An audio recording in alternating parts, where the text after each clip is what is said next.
Welcome to r/slash Letsnotmeet, where a woman and her young daughters almost get abducted.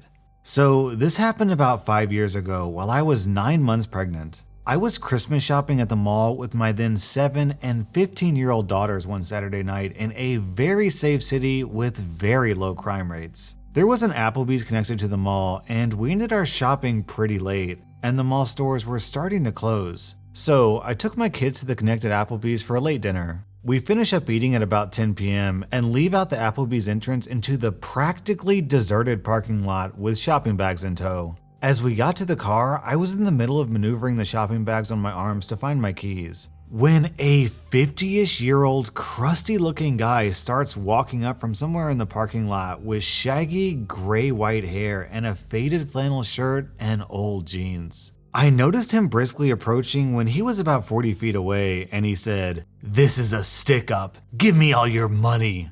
My blood ran cold, and I stared at him owlishly and shakingly said, "What?" He then said he was just kidding and came up and stood right next to my daughters, who were standing on the other side of the car waiting for me to unlock the car to let them in. He starts making small talk with me and my girls. He's asking things like if they were being good girls for Santa, how old they were, if we got all our Christmas shopping done, what kind of things did we get, etc. He didn't seem drunk, high, slow, or mentally challenged at all. He was very coherent and seemed of sound mind. Mind you, I was a heavily pregnant woman, alone with my 2 daughters in a mostly deserted parking lot at 10 o'clock at night, who was being approached by a stranger who came and stood right next to my kids on the other side of the car, just shooting the breeze, talking to me and my kids with his hands in his pockets and occasionally looking over his shoulder. I didn't want to aggravate him, so I was politely conversing with him and trying to look calm and nonchalant while trying to disguise my frantic hands digging inside my giant purse for my car keys. This exchange went on for a couple minutes while he periodically kept looking over his shoulder. I was silently panicking and trying to politely keep the situation from escalating by calmly and nonchalantly talking to him while also trying in vain to find my freaking car keys to get us out of there. They were in there hiding good. I felt that at any moment he was going to pull a knife or gun or rob me, and my kids were right next to him, away from their mother on the other side of the car, and I couldn't find my freaking car keys to get my kids into the safety of the car. He kept trying to engage them in conversation, and I could see that my oldest daughter was a little weirded out, and she kept glancing at me to gauge my assessment and reaction to the situation. Kids often tend to not recognize potential danger when they're with their parents since they see us as their protectors. And being that he was only talking and acting friendly and I was doing my best to stay calm, they were oblivious to the alarming situation we all were in. And being 9 months pregnant and that I was no match for this full-grown man, especially if he was hiding a weapon on him. While still desperately digging for my keys, I tried to politely give him hints that the conversation was over by saying things like, "It was nice chatting with you, but I gotta get these kids to bed," and "It was nice meeting you," and telling my girls to say that it was nice meeting him too. My polite attempts to get this guy to leave weren't working because he kept sidestepping my attempts and asking them what their favorite school subjects are and how nice young ladies they were, etc., while I was struggling with the shopping bags and digging in my giant cluttered purse for the car keys. My outgoing 7-year-old was completely oblivious to how not okay this situation was, because he was being friendly and because of the whole "I'm with mommy, so I'm safe" child mentality. So she started to talk about what she picked out for daddy for Christmas and started enthusiastically talking about kid stuff and asking him if he knew what Minecraft was, etc., and keeping this creep from leaving us alone by keeping him engaged in conversation. They didn't realize that I was becoming desperate to get them the heck out of there. Then I suddenly felt this sinking feeling of dread when I realized that I may have lost my keys in the mall, and that we were stuck outside with this strange man who kept looking over his shoulders and was showing no signs of walking away. And I was thinking that he was waiting for the perfect moment to pounce. All he had to do was grab one of my girls and threaten their life, knowing it would make me do whatever he wanted as long as he wouldn't hurt them. I started to feel my adrenaline start to spike, and my heart and stomach started doing flip-flops. And I felt like at any moment stuff was going to go down, as the gravity of realizing that there were no other people or witnesses around and that we were totally alone with him, and at that moment the odds were stacked against us and that he has his chance. Then he all of a sudden was like, "Okay, it was nice talking with you, see ya later," and walked off in the same direction from which he came. It wasn't until then I found my car keys and unlocked the car and told my kids to get in fast. And I got in too, unlocked the cars and started the car and drove the heck out of there. My 15-year-old lightheartedly and jokingly said, "Okay, that was weird," and laughed. I was overwhelmed with relief, and then I was confused over what just happened. I thought to myself, why the heck would a guy of seemingly sound mind think it totally acceptable to go out of his way just to approach a woman and her kids in a deserted parking lot late at night just to chit chat? But being that nothing bad happened, I brushed it off and joked about it too. When we got home, my husband greeted us and asked how the shopping went, and I said it went well. And my 15-year-old told him what happened in the parking lot and how weird it was, and was kinda just joking about it. I started joking too, saying how I was mentally having a panic attack while trying to look calm.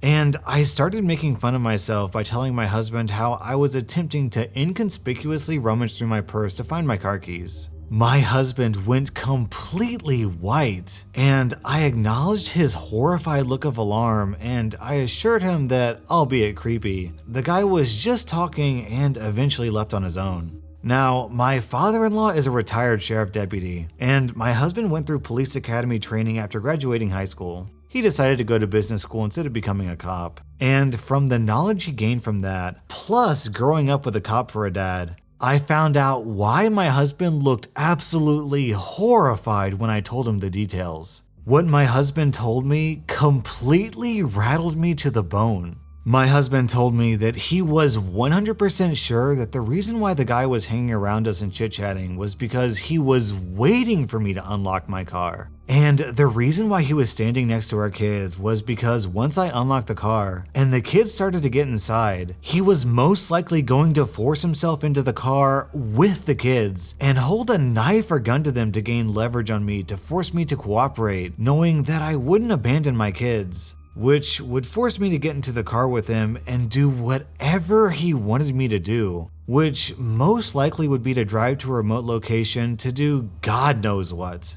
And being that he wasn't wearing a mask suggested his intentions were to also leave no witnesses to identify him. I then remembered that he was positioned by the backseat passenger door where my 7-year-old was standing by waiting to get in. My husband then told me that the most likely reason why the guy ended up leaving was because it took so long for me to find my keys, and the longer it took, the more anxious and spooked it made him. And that whole time, I was desperate to find my car keys, which through some sort of divine intervention stayed hidden in my purse, thus saving us from potentially being abducted.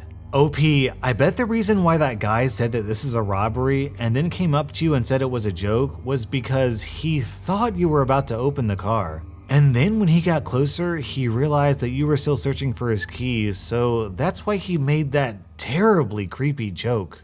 Our next Reddit post is from AlcoholicCatLady. For 6 months last year, I lived in the north of Spain. About a week before I was going to move back to Ireland, my friend and I were at my house having dinner and drinking a little. I was renting an apartment in the city, and my roommate was an older lady, maybe in her 50s? I'm 20. That night, my roommate left to go have dinner with her friends. About a minute after she left, someone buzzed our door to be let into the building. I looked at the camera and didn't recognize the woman. She looked to be in her late 20s to early 30s, so I just assumed it was one of my roommate's friends and she was coming to meet her or something like that. I buzzed her into the building, assuming they would meet in the lobby.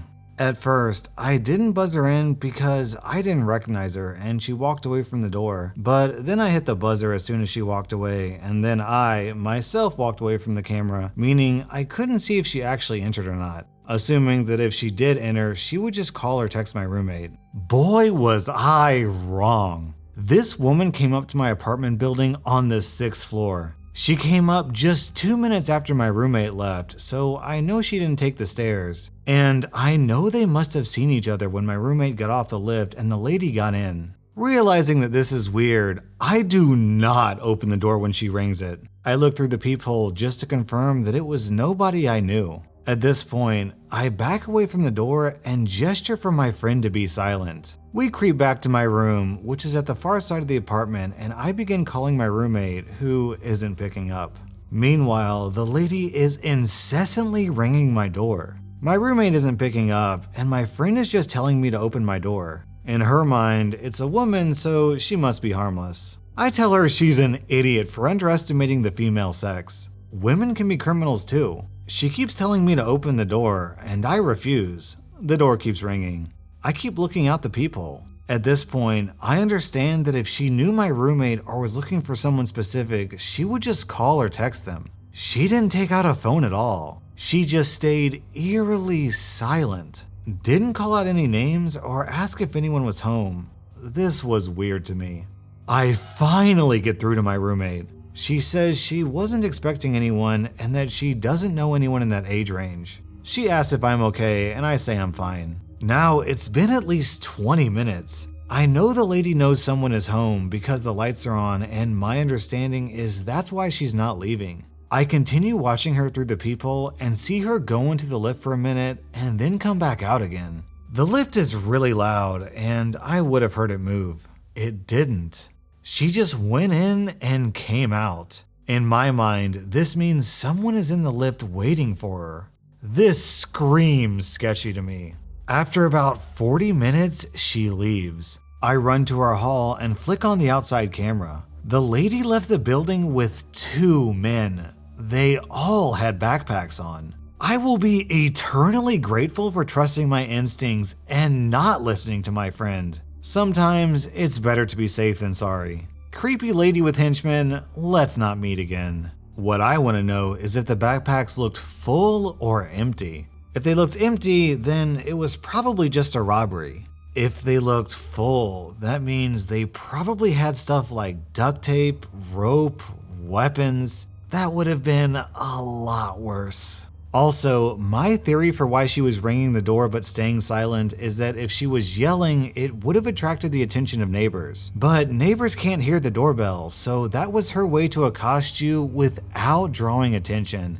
Super sketchy. Our next Reddit post is from KashTheKwik. My name is Corey with an I, not Corey with a Y or Corey with an EY. Corey with an I.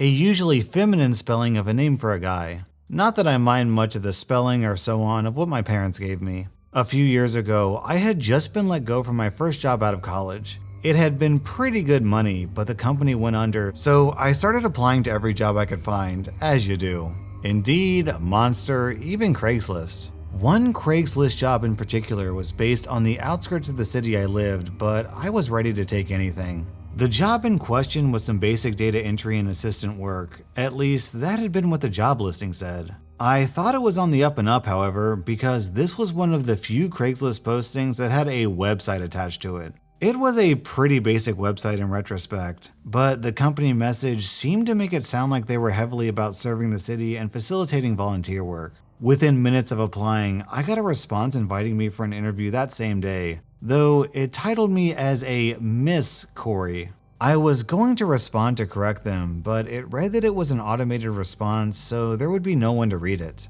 I figured I'd just have to correct them once I got there, and again, didn't seem like a big deal. I'd gotten this once or twice before. I drove to the location the company website was listed, and it didn't seem too out of the ordinary. It was the second floor of a small building that was sandwiched in between a pawn shop and a phone store. I didn't think too much of it because this was a big city, and even if this is on the outskirts of the city, a job is a job. I looked up to the second floor of the outside and saw someone looking down at me. I couldn't make out the face, but it was a person. That much I'm sure of. I went inside of the building and took the elevator up to the second floor and didn't find a single soul. It looked like a half-finished office floor from what I remember, with some doors opened and some locked shut, but there was simply no one to speak to. No one to inform that I was here. There was one cubicle, but one of the detachable walls had been left in another office room. There was a computer monitor in one room, but no desktop attached to it, a half-finished company banner, and a bookcase. On closer inspection of the bookcase, all the books weren't books at all, but a cardboard printing of a bunch of books stacked together. I finally had too much and called the phone number that had been on the website, but I heard no phone ringing from where I stood.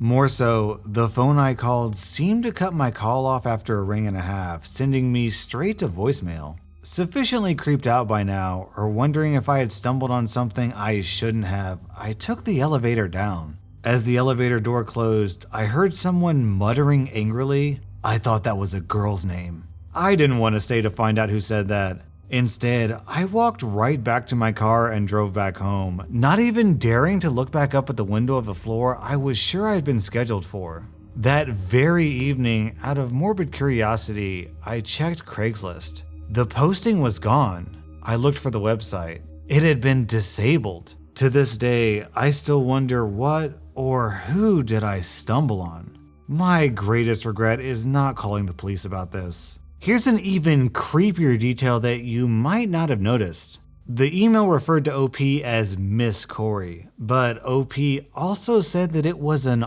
automated email.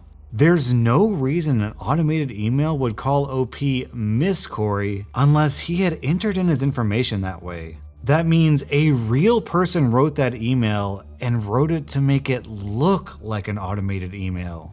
That was rSlash Let's Not Meet. And if you want to scare off potential predators, be sure to wear official rSlash merchandise. You can find the link to the store down in the description.